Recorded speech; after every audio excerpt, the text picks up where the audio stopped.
Μαζί μας έχουμε τον Κώστα Καλογιαννίδη, coach πρωταθλητής πλέον στην Αλφα Αρκαδίας, μιας και την αγωνιστική που ολοκληρώθηκε, η ομάδα κατέκτησε και μαθηματικά το πρωτάθλημα. Ένα σχόλιο για το επίτευγμα αυτό. Μόνο χαρά μπορεί να υπάρχει. Είναι μια προσπάθεια που ξεκίνησε πριν από 2 χρόνια μέσα από μια επικοινωνία που είχαμε με τη διοίκηση και το πλάνο που βάλαμε για μια μερική ως μεγάλη ανανέωση. Φύγαν αρκετά παιδιά από την ομάδα και προσθέθηκαν αρκετά νεαρά σε ηλικία παιδιά. Αυτή η προσπάθεια ξεκίνησε δειλά-δειλά με πολύ φόβο, με πολύ μεγάλη πίστη ότι μπορούμε να δημιουργήσουμε ένα σύνολο άκρος ανταγωνιστικό και αξιόλογο όσον αφορά την εμφάνισή τους. Τα πρώτα βήματα δεν ήταν θετικά και αξιολογώντας από τα πρώτα επίσημα παιχνίδια που κάναμε, το μέλλον μας ήταν λίγο αβέβαιο και νομίζω ότι η κατά κοινή ομολογία ήταν η γνώμη των περισσότερων ότι θα ήταν μια πολύ δύσκολη χρονιά. Παρ' όλα αυτά όμως τα παιδιά ανταποκριθήκανε, δουλέψανε, πιστέψαν στον εαυτό τους και βγήκε μια χρονιά για την περσινή, μιλάω πάντα. Αν δεν κάνω λάθος, τερματίσαμε τρίτη νομίζω, με ένα πάρα πολύ μικρό μέσο όρο ηλικίας, με παιδιά που ήταν πάρα πολύ άγουρα και η συμμετοχή τους ήταν πολύ περιορισμένη τις προηγούμενες χρονιές. Και αυτή η σεζόν ήταν το εφαλτήριο για το επόμενο βήμα και από τη στιγμή που αξιολογώντας τις επιλογές μας στον χώρο του ακαδημικού ποδοσφαίρου ήρθαν παιδιά στην ομάδα που ήταν πολυτέλεια για εμάς, όπως είναι ο Δημοσθένης ο Δήμος, όπως είναι ο Γιωργάκης ο Βαρδάμης, ο Κωστάκης ο Κολιόπουλος, και να μην αδικήσω τους υπόλοιπους. Απλά αναφέρομαι σε αυτούς τους τρεις γιατί πιθανόν να μην ασχολιόντουσαν και με το τοπικό χώρο του ποδοσφαίρου σε διαφορετική περίπτωση. Ενταχθήκαν στην ομάδα μας μαζί με το υπόλοιπο δυναμικό, γιατί δεν αξιολογώ τον Ανδριανό που τον είχαμε δώσει δανεικό και τον ξαναπήραμε στην ομάδα, ή τον Κοκκινάκο, δανεικός εισαγωγικά, που είχαν μεταφερθεί στην ομάδα της Μεγαλόπολης. Ήταν παιδιά δικά μας, ήταν παιδιά της ομάδας. Οπότε το ρόστερ μας ενισχύθηκε πάρα πολύ με παιδιά τα οποία και όρεξη είχαν και κάποιες εμπειρίες είχαν και πάρα πολύ ταλέντο. Αυτό μας οδήγησε να μπορούμε να ταινίζουμε και εμείς στο μέλλον μας λίγο καλύτερα από την περσινή σεζόν και να βάζουμε ένα στόχο λίγο παραπάνω. Ο αρχικός μας στόχος δεν ήταν να πάρουμε το πρωτάθλημα. Ίσως ήταν μια πεποίθηση που σιγόβραζε μέσα μας και αν έρθει καλώς θα έρθει.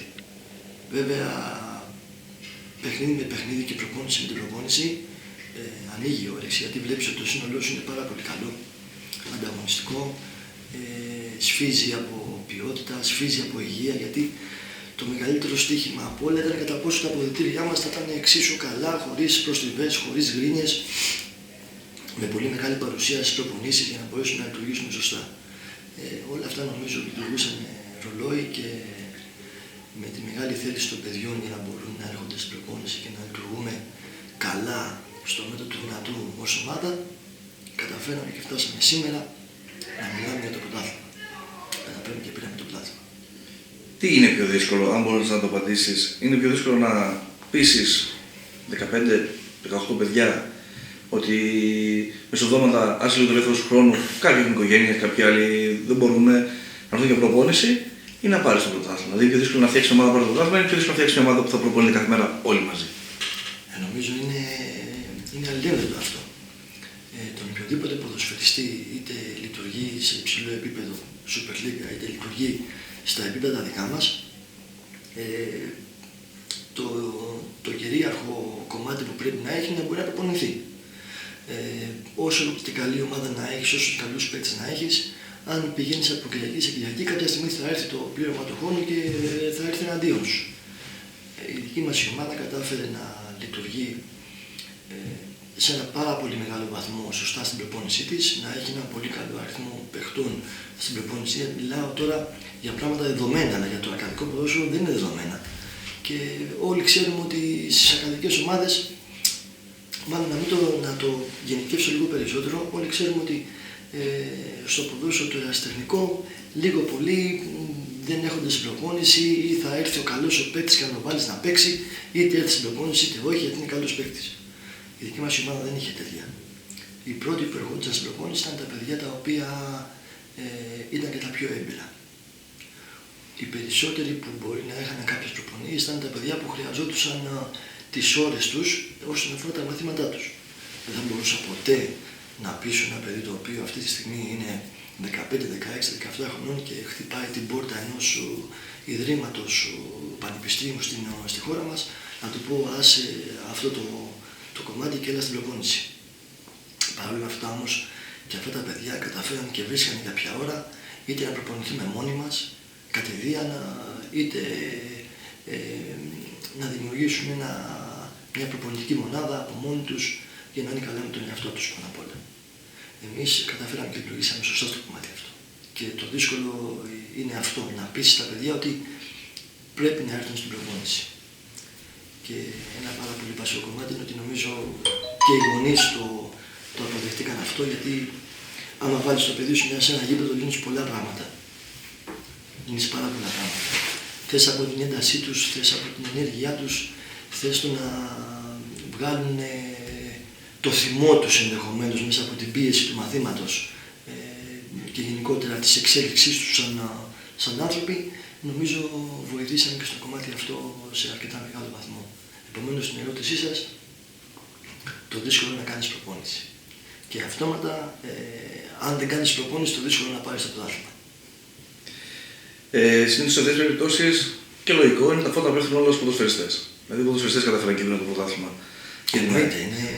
Όμως, στην προηγούμενη περίπτωση της ομάδας της ΑΕΚ Τρίπολης, είδαμε ότι πολλοί ποδοσφαιριστές στα social media, όλοι μας αυτογραφεί, γράψαν κάποιο πανηγυρικό κλίμα, κάποιο κείμενο, αναφερθήκαν πολύ στην προσπάθεια τη δικιά του συνάδελφου του κ. Τσιτσόνη. Δηλαδή, δεν σταθήκαν μόνο ότι καταφέραμε μπράβο Μάκη να το πάρουμε, σταθήκαν πάρα πολύ στους δύο προπονητές. Πώς νιώθετε γι' αυτό, πέρα από την τιμή που.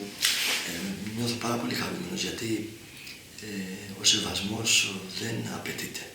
Κερδίζεται και νομίζω στον αποδίδουν αυτοί που είναι δίπλα σου όλο τον χρόνο και καταλαβαίνουν τι κάνεις ή τι δεν κάνεις καλά. Εγώ είμαι ο πρώτος που πάρα πολλά πράγματα δεν τα έκανα καλά και τα διορθώσαν οι ποδοσφαιριστές μου. Και αυτόματα πολλά πράγματα που δεν τα έκανα καλά οι ποδοσφαιριστές μου τα διόρθωσα εγώ. Αυτή η σχέση μέσα από τον αμοιβαίο σεβασμό λειτουργήσε σωστά.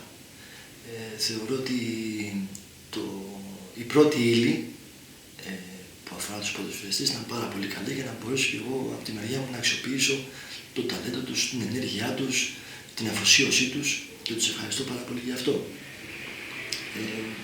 Γενικότερα μόνο περηφάνεια μπορώ να νιώθω, μόνο ευγνωμοσύνη μπορώ να νιώθω, γιατί δούλεψα με κάποια παιδιά τα οποία ο χαρακτήρας τους, η ποιότητά τους πάνω απ' όλα σαν άνθρωποι και κατ' επέκταση σαν αθλητές είναι σε πολύ υψηλό επίπεδο. Άρα το κλειδί της επιτυχίας του Καλογιαννίδη στις ομάδες του είναι να δημιουργήσει έναν αλληλοσεβασμό με τους ποδοσφαιριστές πρώτα. Ναι, βεβαίως. Ο σεβασμός πάνω απ' όλα είναι σε κυρίαρχο στοιχείο και αυτόματα είναι το γιατί. Γιατί αν το κάνουμε έτσι, γιατί να μην το κάνουμε αλλιώς. Υπάρχουν δύο τρόποι. Ο δικός τους και ο δικός μου. Και ο δικός μου. Αφού είδαμε το δικό τους, είδαμε και τον δικό μου. Και αποφασίσαμε εκείνοι. Άλλες φορές επιλέγαμε και τον δικό τους. Μπορεί να απέδιδε. Γιατί τον χρειαζόμαστε. Άλλες φορές τον δικό μου. Επομένως αυτή η συνεργασία απέκτησε και τον απαιτούμενο σεβασμό και προχώρησε νομίζω ιδανικά. Περίμενες ότι θα έχετε πάρει το πρωτάθλημα πριν τον τέρμινο του Λεωνίδιο, που για πολλούς ήταν το παιχνίδι που θα κρίνει, αν μπορούμε να το πούμε έτσι, το πρωτάθλημα. Πιθανόν να λειτουργήσω λίγο εγωιστικά αυτή τη στιγμή, αλλά ναι, περίμενα να είναι και πολύ νωρίτερα. Γιατί η εικόνα των αντιπάλων μας ήταν τέτοια που υπήρχαν κάποια παιχνίδια τα οποία δεν κέρδιζαν εύκολα. ή τουλάχιστον θα μπορούσε κάποιος να πει ότι ένα παιχνίδι όταν κερδίζει στο 90 μία φορά, δύο φορές, τρεις φορές, 5-6 όσες φορές έγινε, έχει δύο όψεις. Το ένα δεν παρατάω ποτέ το παιχνίδι και το κυνηγάω μέχρι το τελευταίο λεπτό και μπράβο μου και είμαι και πάρα πολύ δυνατός γι' αυτό. Και το άλλο είναι ότι μήπως συμβαίνει και κάτι. Αυτά προσπαθώ να τα αξιολογήσω. Με τον βασικό μας αντίπαλο που ήταν το Λεωνίδιο, σίγουρα αξιολόγησα ότι είναι μια πολύ αξιόλογη ομάδα.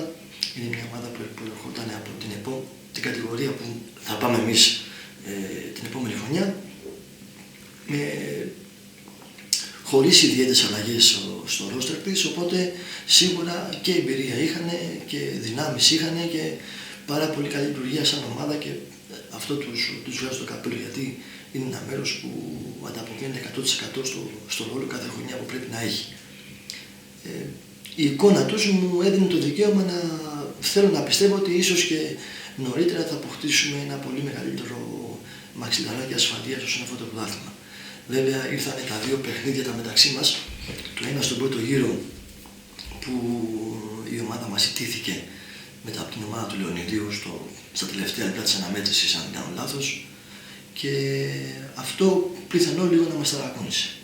Και το αμέσως επόμενο παιχνίδι που ήταν με τον τελικό κυπέλλο, που σίγουρα ήταν ένα χτύπημα πάρα πολύ μεγάλο για την ομάδα μας και μας τύχησε αρκετά, αλλά όταν ο αντίπαλος σου είναι καλός, όταν ο αντίπαλος σου δείχνει ότι θέλει πάρα πολύ το παιχνίδι το συγκεκριμένο και εσύ δεν μπορείς, δεν έτυχε, δεν μπορείς, όπως θέλετε πάρτε το, να μπεις μες στο παιχνίδι στο οποιοδήποτε λεπτό της αναμέτρησης,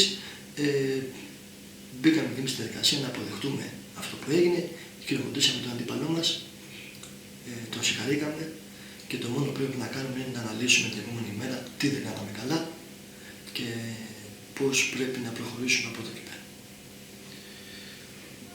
Δεν σας τρόμαξε τελικώς του κυπέλλου, να πείτε ότι πλέον το Λεωνίδιο έχει την ψυχολογία μας, κέρδισε δίκαια. Εμείς είμαστε τόσο καλοί, μήπως βγει άσχημα στο παιχνίδι του πρωταθλήματος, σε τρόμαξε ότι αντίδραση. Να μας τρομάξει όχι, γιατί ξέρουμε ποιοι είμαστε. Πλέον είχαμε και έχουμε μια απίστευτη σταθερότητα σαν ομάδα.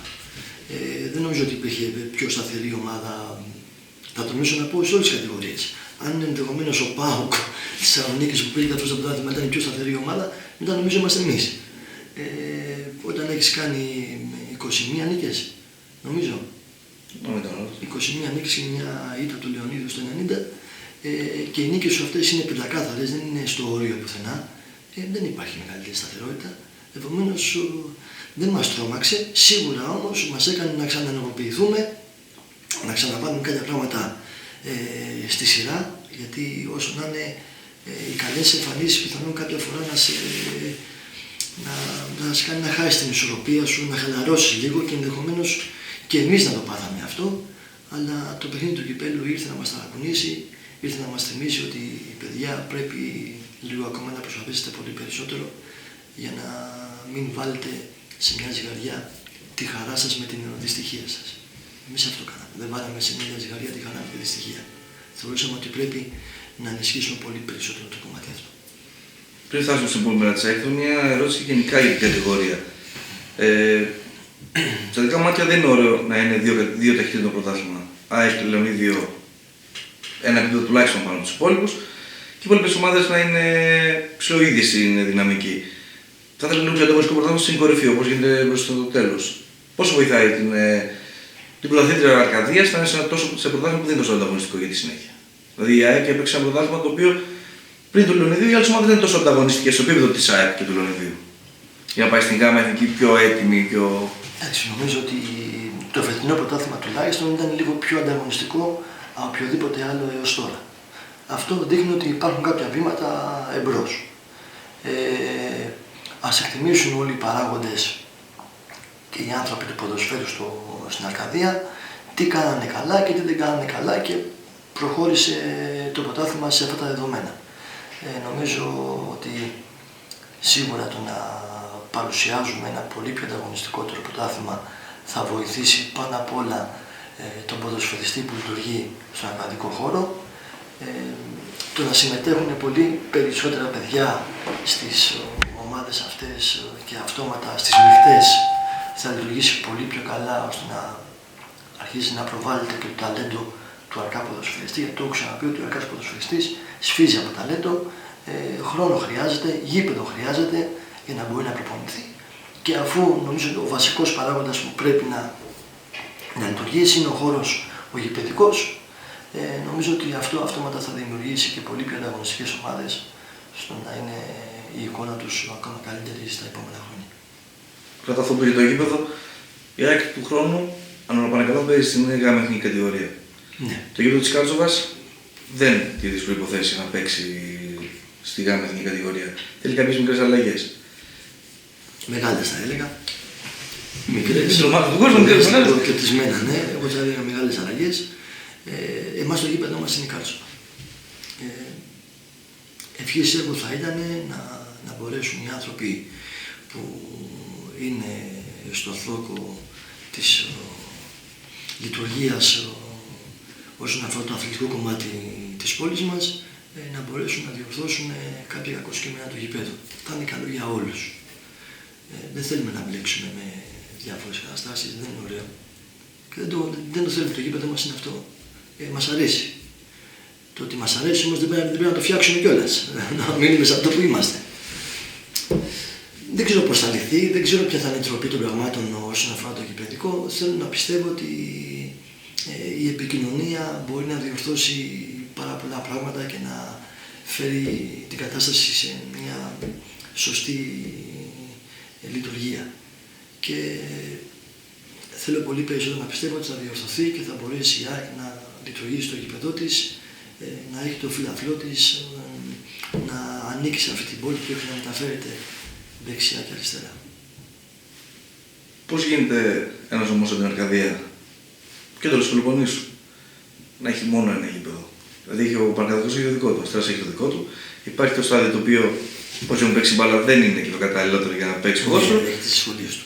Και είναι και το γήπεδο της Κάρτσοβας. Είναι δυνατόν μια Αρκαδία, ένας τόσο μεγάλος νομός με τόσες πολλές ομάδες να έχει ένα γήπεδο για 6-7, πώς παίζει? Αυτό δεν μπορώ να απαντήσω εγώ δεν είμαι από εδώ. Εγώ ήρθα το 2004 εδώ και έχω μείνει μέχρι τώρα. Δεν έχουν αλλάξει πολλά πράγματα από τότε. Αλλά δεν νομίζω ότι είμαι ο αρμοδιότερος να απαντήσει σε αυτό το ερώτημα. Θεωρώ ότι αυτή την ερώτηση πρέπει να την κάνετε κάπου αλλού για να πάρετε και μια πολύ πιο σωστή απάντηση από τη δική μου και πιθανόν να ενεργοποιηθούν λίγο περισσότερο με την ερώτηση αυτή. Οπότε ας μείνουμε στην ΑΕΚ. Τι επιλογές έχει η ΑΕΚ, αν δεν φτιαχτεί η Κάρτσοβα, αν δεν είναι έτοιμη η Κάρτσοβα? Αυτό είναι κάτι που το χειρίζεται η διοίκηση. Ήδη έχει ενεργοποιηθεί στον τομέα αυτό. Οφείλω να πω ότι λίγες είναι οι ομάδες που με το που κατέκτησαν το πρωτάθλημα την επόμενη μέρα άρχισαν να τρέχουν τα της ομάδας. Και η δική μας η ομάδα νομίζω σε αυτό πρωτοπορεί, παρόλο που βγήκαμε μαθηματικά πρωταθλητές το Σαββάτο, την επόμενη μέρα είχαν συμβολίο. Αυτό με ευχαριστεί πάρα πολύ γιατί νομίζω ότι θα πρέπει να ευχαριστήσει και όλους όσους έχουν το άγχος τους για την επόμενη μέρα της ομάδας. Θεωρώ ότι αυτά τα θέματα είναι καθαρά διοίκησης. Δεν μπορώ εγώ να προχωρήσω και να επισέλθω σε θέματα της διοίκησης. Ας γυρίσουμε ποτέ στην ομάδα της ΑΕΚ και όταν βαλίζει το πρωτάθλημα, συνήθως οι επιλογές στην δεκάδα είναι παίκτες πιο έμπειροι, ειδικά προς το τέλος του πρωταθλήματος, για να αποφύγει τυχόν περιπέτειες. Τώρα που η ΑΕΚ έχει εξασφάλισει το πρωτάθλημα, οι δύο αγωνιστικές είναι μια πολύ καλή ευκαιρία για τον προπονητή να δοκιμάσει παιδιά τα οποία δεν είχε, ίσως αντίκησε ή δεν είχε την ευκαιρία να τα δοκιμάσει περισσότερο χρόνο συμμετοχής. Εντάξει, νομίζω ότι. Δεν νομίζω, είμαι σίγουρος ότι τα παιδιά που απαρτίζουν την ομάδα της ΑΕΚ όποτε χρειάστηκε να μπουν είτε στην βασική δεκάδα είτε σαν αλλαγή ανταποκρίθηκαν πάρα πολύ καλά. Δεν θεωρώ ότι κάποιος μπορεί να έχει παράπονο από τη συμμετοχή του. Είμαι πεπισμένος ότι χρησιμοποίησα τα παιδιά με πιθανόν ένα πολύ μικρό ποσοστό λάθος από τη μεριά μου, έτσι όπως έπρεπε και έτσι όπως αναλογεί στον καθένα.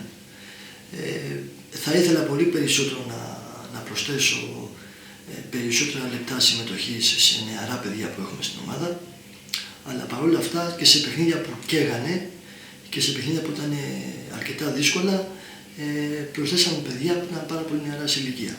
παράδειγμα, ο Λαφογιάννης ο Γιώργος. Έχει ξεκινήσει και βασικός, έχει ξεκινήσει και σαν αλλαγή και είναι μόλις 15 χρονών, στα 16. Ο Παπασταματάκης τα ίδια. Ο Σπύρος ο Μηδάνης, τι να πει για τον Σπυράκο, που τον εβάλαμε μες στη φωτιά και τα αποκρίθηκε 100%. Δεν νομίζω ότι πολλοί θα πιστευόντουσαν σε αυτό το σημείο που έχει φτάσει το πρωτάθλημα, κάποιους πιο νεάτους, πιο άγουρους, πιο χωρίς εμπειρία ιδιαίτερη στα παιχνίδια. Επομένως, δεν έχω να προσθέσω συν ή να αφαιρέσω κάποιους έμπειρους. Η ομάδα είναι συγκεκριμένη. Αυτός που μπορεί, αυτός θα παίξει. Είτε λέγεται με τον Λεωνίδιο, είτε είναι με τις Βρασίες. Γιατί αυτά δύο παιχνίδια μιλάνε και να μην μπαίνουν σε σενάρια ιδιαίτερα. Από τη στιγμή που είναι μέλος της ομάδας μας, έχει το δικαίωμα και να μπει στην 11. Ήδη σαν ομάδα αντιμετωπίζουν αρκετά προβλήματα, γιατί σίγουρα κάποια παιδιά υπερέβαλαν αυτό στο προηγούμενο παιχνίδι και έτσι όπως δρομολογήθηκε το συγκεκριμένο μάτς, όταν έχεις μείνει με 10 από το 17ο λεπτό, όταν ήδη κάποια παιδιά αντιμετωπίζαν κάποια θέματα από την συχνή παρουσία τους και τις επίπονες προπονήσεις όπως και τα παιχνίδια, αλλά και το βασικότερο ακόμα είναι η δουλειά τους. Δεν μπορούν να λειτουργήσουν 100%. Ο Δήμος αντιμετωπίζει κάποια θέματα με το γόνατό του. Πρέπει με τον πραγμάτων να τον ηρεμήσουμε, και αφού μας έχει δώσει το 101% σαν ποδοσφαιριστή, να του δώσουμε το δικαίωμα λίγο να χαλαρώσει. Ο Ευγένιος τα ίδια. Είναι αρκετές εβδομάδες που έχει ένα αρκετά μεγάλο οστικό είδημα και το παιδί έχει αψηφίσει τα πάντα για να είναι κοντά μας. Ο Καψής τιμωρήθηκε με 2 αγωνιστικές, με την κόκκινη που είδατε όλοι που βγήκε στο παιχνίδι. Ο Λιακόπουλος έχει βγάλει τον νόμο του. Επομένως, τα κουκιά είναι μετρημένα. Νομίζω ότι είναι η απάντησή μου αυτονόητη σε αυτό που με ρωτήσατε. Πώς βλέπετε την ουρά του πρωταθλήματος της ομάδας που παλεύει την παραμονή? Νομίζω ότι είναι πολύ πιο όμορφη από την κορυφή. Ναι, γιατί θα πάνε μέχρι την τελευταία αγωνιστική. Είναι αυτές οι ομάδες που είπαμε πριν από λίγο, οι Βρασιές, ο Ματινιακός, το Κορακοβούνι, ο Νικηταράς έχει χάσει στην κατηγορία και ο Απόλλων Τυρό. Νομίζω θα κριθεί σε πολύ μεγάλο βαθμό στο παιχνίδι Κορακοβουνίου Ματινιακού, που νομίζω την επόμενη αγωνιστική, αν δεν κάνω λάθος. Μετά το Κορακοβούνι έχει τον Νικηταρά που παίρνει τους 3 πόντους. Νομίζω ήταν ρεπό, αλλά ήταν ο Νικηταράς. Παίρνει αυτόματα τους 3 πόντους, αλλά αν δεν κάνω λάθος έχει τώρα 22, πάει στους 25. Ναι, κάπου εκεί. Ο Ματινιακός έχει ήδη 25, οπότε σε πολύ μεγάλο βαθμό το μεταξύ τους παιχνίδι θα ορίσει και το ποιος μπορεί να κατραγγελίσει. Οι Βρασίες, αν δεν κάνω λάθος, έχουν τον Ολυμπιακό Λεωνιδίου και εμάς. Εκεί δεν μπορεί να ξέρει κανείς τι μπορεί να γίνει. Ο Ολυμπιακό Λεωνιδίου είναι μια ομάδα που δεν έχει χαριστεί πουθενά και προς τιμήν του είναι αυτό. Εμείς είμαστε μια ομάδα που δεν έχουμε χαριστεί πουθενά και προς τιμήν μας είναι αυτό. Από εκεί και πέρα η τύχη είναι στα χέρια τους και στα αν μπορούν να σκερδίσουν. Αν μπορούν να σκερδίσουν οποιοδήποτε. Κλείνοντας λίγο την κουβέντα μας, ας πούμε ότι έχει τελειώσει τη χρονιά. Έχει μείνει 2 αγωνιστικές, αλλά τελείωσε και αυτές τις 2 αγωνιστικές, μιας και έπαιρνε και το στόχο. Κρατάμε το πρωτάθλημα. Τι αφήνουμε, τι ξεχνάμε, το χαμένο τελικό ή κάτι άλλο που έγινε ή ακούστηκε ή που σε στεναχώρησε και θες να το αφήσεις πίσω? Όχι, δεν ξεχνάμε τίποτα, ούτε αφήνουμε τίποτα πίσω. Το κάθε τι που συνέβη τη φετινή χρονιά νομίζω είναι ακόμα μια εμπειρία, λοιπόν, όπως λέει και το άσμα. Σε κάνουν πιο σοφό, σε κάνουν πιο πειθαρχημένο. Κάποια λάθη που ενδεχομένως να έχεις πράξει είτε σαν σύνολο, σαν ομάδα, είτε ατομικά, ο καθένας από εμάς πρέπει να τα βάλεις σε μια σειρά αξιολογήσεις, να τα παραδεχτείς και να τα αφήσεις πίσω για να μην σου ξαναρεύθουν μπροστά, και η επόμενη χρονιά σου να είναι πολύ πιο επικοδομητική, πολύ πιο αποδοτική και να μην διαπραγματεύεσαι ποτέ τη χαρά σου. Όσο είσαι συγκεντρωμένος, να λειτουργήσει καλύτερα. Και τελευταία ερώτηση για τον τίτλο. 30 χρόνια έχει να πάρει το πρωτάθλημα. Ναι. Περισσότερους ποδοσφαιριστές δεν είχαν γεννηθεί καν το πρωτάθλημα της ΑΕΚ. Αν δεν κάνω λάθος, ήταν το 1989, 88-89, να έχετε δίκιο. Το ίδιο και Εντάξει, αυτό είναι η παρέτηση που πάω στο Super League. Περισσότερα χρόνια. Πού αφιερώνει αυτό το τίτλο, φαντάζομαι θα είναι ξεχωριστό και για εσένα τον ίδιο του ποδοσφαιριστές που. Είναι ξεχωριστό για όλους, γιατί ήταν κάτι το οποίο είχε συζητηθεί όταν η ομάδα κατάφερε και πιάσε την κορυφή. Αρχίζαν δειλά και το κουβεντιάζανε όλοι αυτοί που αγαπούν την ομάδα της ΑΕΚ. Ξέρω ότι η ΑΕΚ έχει να πάρει πρωτάθλημα 30 χρόνια. Φέτος είναι και τα 90 χρόνια της ίδρυσής της. Οπότε είναι 2 φορές παραπάνω πιο γιορτινή η διάθεση όλων και νομίζω ότι κάτι ετοιμάζουν, αν δεν κάνω λάθος, για το κομμάτι αυτό. Πιθανόν να το δείτε τις επόμενες ημέρες αν θα υπάρξει κάποια εξέλιξη, να το δω και εγώ, δεν γνωρίζω ακόμα 100%. Σίγουρα είναι πολύ όμορφο. Και 30 χρόνια είναι πάρα πολλά. Άρα μπορούμε να πούμε πως ήταν ένα δώρο του Καλογιαννίδη, του Τσισόλη και των ποδοσφαιριστών προς την οικογένεια του κ. Νίκου που τρέχει τόσα χρόνια την ομάδα. Ναι, να μπορούσα να πούμε δώρο, υποχρέωσή μας. Υποχρέωσή μας. Όπως και οι άνθρωποι αυτοί, όπως είναι ο κύριος Γιάννης ο Νίκου, τα παιδιά του, ο Παρασκευάς και ο Γιώργος, ο Παναγιώτης ο Βαλασόπουλος και οι υπόλοιποι, ο Καγιάννης ο Μανώλης που και αυτός είναι κοντά στην ομάδα.